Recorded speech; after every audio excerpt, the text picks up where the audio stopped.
السلام علیکم دوستو، میرا نام ہے قاری فہیم احمد قاسمی اور آپ لوگ دیکھنا شروع کر چکے ہیں آپ کا اپنا یوٹیوب چینل آسان اردو SBL۔ محترم ناظرین اکرام، جیسا کہ آپ جانتے ہیں کہ رمضان المبارک کا مہینہ بہت زیادہ قریب ہے اور دوستو اس مہینے میں اللہ تعالیٰ کی طرف سے ہزارہ رحمتیں برکتیں نازل ہوتی ہیں اور بڑا ہی مبارک اور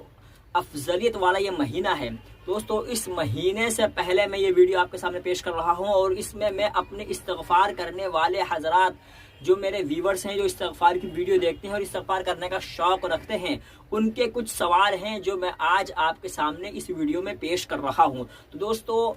2-3 ایسے سوال ہیں جو نہایت اہم ہیں اور ان سوالوں کو جواب دینا میں سمجھتا ہوں کہ ویڈیو کے ذریعے ہی مناسب ہوگا۔ تو چلیے دوستو ہم اپنی ویڈیو کو شروع کرتے ہیں، لیکن اس سے پہلے اگر آپ ہمارے چینل پر نئے ہیں تو ویڈیو کو لائک کرتے ہوئے چینل کو سبسکرائب بھی ضرور کیجیے تاکہ ہماری اگلی ویڈیو آپ کے سامنے آتی رہیں اور جو کہ استغفار کے متعلق اور درود شریف کے متعلق نہایت اہم اور ضروری ویڈیو ہوا کرتی ہیں۔ تو چلیے ہم دوستو ویڈیو شروع کرتے ہیں۔ تو میرے پیارے دوستو، ابھی میں نے فی الحال ایک ویڈیو بنائی تھی کہ ایک نوجوان کا شخص کا میں نے واقعہ آپ کو ویڈیو میں بتایا تھا کہ اس کو استغفار کرنے سے بہت زیادہ فائدہ ہوا۔ اس ویڈیو کے کمنٹس میں مجھے کئی کمنٹس آئی۔ ایک کمنٹس میری ایک بہن کی آئی، وہ کہتی ہیں کہ میں بڑی پریشان ہوں، 1-1.25 مہینہ ہو گیا اور میں اپنے گھر پر ہوں، میرا شوہر سے میری بات نہیں بن رہی ہے، وہ مجھے بلانے کے لیے نہیں آ رہے، میرے لیے آپ دعا کریں، میں کیا کروں؟ اور دوسرا ایک سوال ہے میرے دوستو، ایک اور میری بہن کا سوال ہے کہ میری اولاد، بہن نہیں بلکہ بھائی ہیں، ان کا سوال ہے کہ جی میری اولاد جو ہے نمازوں کی پابندی نہیں کرتی، نماز نہیں پڑھتی، دن بھر اور سوتی رہا کرتی ہے، میں ان سے نمازوں کے لیے کہتا ہوں لیکن وہ مانتی نہیں ہے، میں کیا کروں؟ تو دوستو ان دونوں سوالوں کے جواب میں اس ویڈیو میں آپ کو انشاءاللہ دینے کی کوشش کروں گا، جہاں تک مجھے پتا ہے، جہاں تک میرا علم ہے، اس کے مطابق میں آپ کو اس ویڈیو میں جواب دینے کی کوشش کر رہا ہوں۔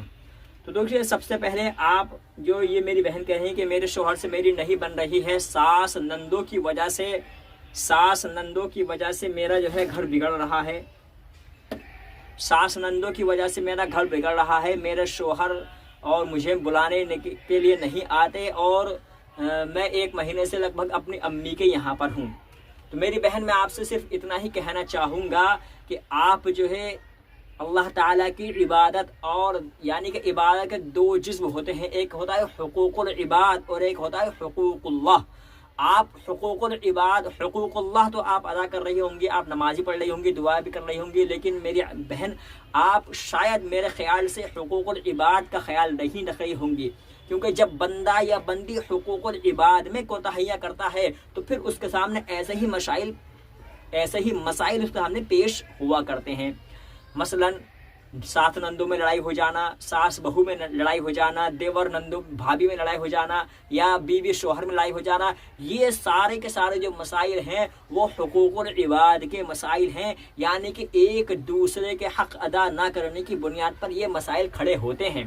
میری بہن میں آپ سے اتنا ہی کہنا چاہوں گا کہ آپ حقوق اللہ تو کرتی رہیے، یعنی اللہ کی عبادت بھی کریے، اللہ سے مانگیے بھی اور نمازوں کی پابندی کیجیے، اور جہاں تک ممکن ہو سکے رمضان مبارک کا مہینہ آ رہا ہے، اس مہینے میں زیادہ سے زیادہ اللہ کی طرف لو لگائیے اور استغفار کی کثرت بھی اس مہینے میں خوب کیجیے، کیونکہ حضور اکرم صلی اللہ علیہ وسلم کا خود ارشاد ہے کہ اس مہینے میں کثرت سے استغفار اور کثرت سے کلمہ طیبہ کی ورد کرنا چاہیے، کثرت سے کرنا چاہیے۔ اور رہی بات حقوق العباد کی، تو حقوق العباد میں آپ کو یہاں پر ایک چھوٹی سی چیز کہنا چاہتا ہوں، لیکن یہ بہت چھوٹی چیز ہے لیکن بہت بھاری ہے۔ ہر کسی کے بڑے سے بڑا پہلوان، بڑے سے بڑا طاقتور، بڑے سے بڑا دولت مند، بڑی سے بڑا ناک والا اس کو نہیں کر پاتا ہے، تو بہت چھوٹی سی چیز، لیکن اس کو بڑے بڑے ہمت والے اس چیز میں ہار جاتے ہیں۔ اگر آپ اس چیز کو اپنا لیتی ہیں تو مجھے امید ہے اللہ کے ذات سے انشاءاللہ آپ کے سارے مسائل حل ہو جائیں گے۔ اور وہ چھوٹی سی چیز یہ ہے کہ آپ صرف اپنے آپ کو سدھارنے کی کوشش کیجیے، اپنی ساس سے، اپنی نندوں سے اور اپنے دیور جیٹھوں سے، اور جو آپ کے گھر کے جو مسائل ہیں جس سے آپ کی بات بگڑ رہی ہے، آپ اپنی طرف سے ان سے پہل کریے اور ان سے معافی مانگیے۔ یہ سب سے بھاری مسئلہ ہے، سب سے بھاری مشکل کام جو ہے یہ ہے کہ غلطی اگر میری خود کی بھی ہے تو میں غلطی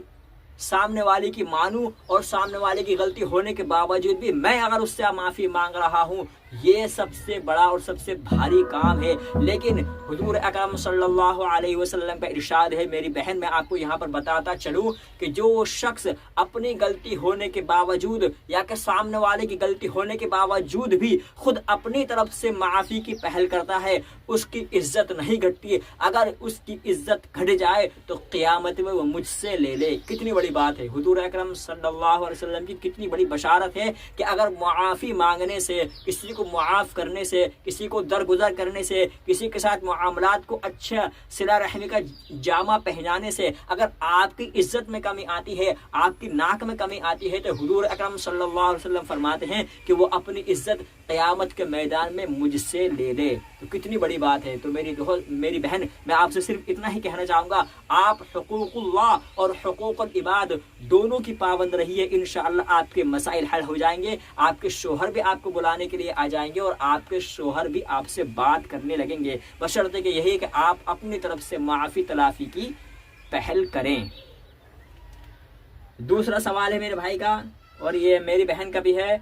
کہ جی میری اولاد نماز نہیں پڑھتی، میں کیا کروں؟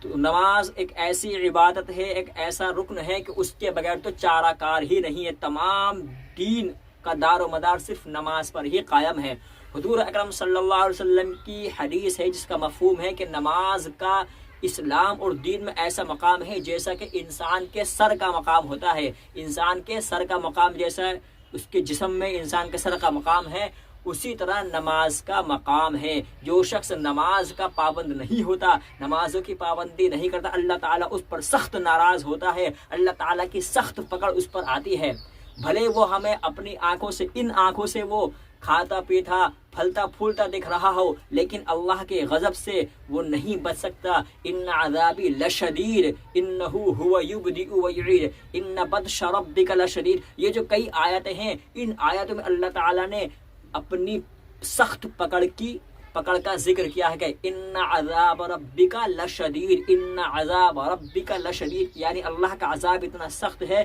کہ اس سے کوئی بچ نہیں سکتا۔ اب آپ کو کیا کرنا ہے کہ آپ اپنے بچوں کے لیے نماز کی تاکید کریں۔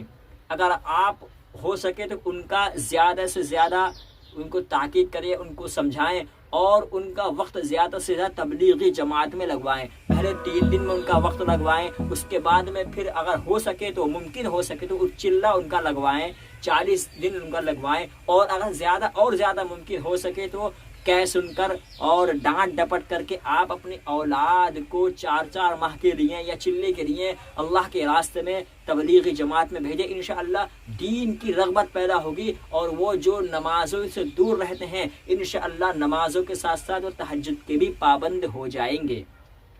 یہاں پر میں ایک چھوٹا سا واقعہ آپ کو بتا دوں، چھوٹا سا واقعہ ہے، بہت اچھا ہے۔ ایک اللہ والے سے ایک ماں نے یہی شکایت کی کہ میری اولاد نماز نہیں پڑھتی، میں اس کے لیے کیا کروں، ان کو کیسے سمجھاؤں کہ وہ نماز پڑھنے لگے۔ تو ان اللہ والے نے بہت اچھا جواب دیا کہ میری بہن یہ بتائیے، اگر آپ کے گھر میں آپ کے بچے سو رہے ہوں اور جس کمرے میں آپ کے بچے سو رہے ہوں اس کمرے میں اگر آگ لگ جائے اور آپ اپنے بچوں کو اٹھانے کے لیے جائے تو آپ ان کو کیسے اٹھائیں گی؟ تو اس نے کہا کہ جی میں ان کو جھنجھوڑوں گی، اٹھاؤں گی۔ پھر اس اللہ والے نے پوچھا اگر وہ پھر بھی نہ اٹھیں کہ جی میں ان کے اوپر پانی ڈالوں گی، بہرحال ان کو جو ہے کسی نہ کسی طرح اٹھانے کی کوشش کروں گی۔ پھر اس اللہ والے نے ایک سوال اور کیا کہ اگر وہ پانی ڈالنے کے بعد میں، جھنجھوڑنے کے بعد میں بھی نہ اٹھے تو پھر کیا کرو گی؟ تو اس ماں نے کہا کہ میں اپنے بچوں کو جہاں تک ہو سکے گا اپنے ان کا ہاتھ پکڑ کر کے کھینچ کر کے باہر لے آؤں گے تاکہ وہ آگ سے جل نہ سکیں اور ان کی حفاظت ہو سکے۔ تو اس اللہ والے نے کہا بہن اتنی ہی کوشش جہنم کی آگ سے بچانے کی کر لو جتنی کہ تم دنیا سے آگ سے بچانے کی کوشش کر رہی ہو، انشاءاللہ آپ کے بچے نمازی بن جائیں گے۔ یعنی اتنی کوشش جتنی تم اس دنیا کی آگ سے بچانے کو اپنے بچے کو کوشش کرو گی، اتنی ہی کوشش آپ اپنے بچے کی جہنم کے آگ سے بچانے کی کوشش کر لو۔ آپ کے اوپر آپ کے بچے آپ کا کہنا بھی مانیں گے، پھر آپ کے بچے آپ کی فرما برداری بھی کرتے ہوئے نمازوں کی پابندی بھی ہو جائیں گے۔ یعنی کہنے کا مقصد یہ ہے کہ جتنی کوشش ہمیں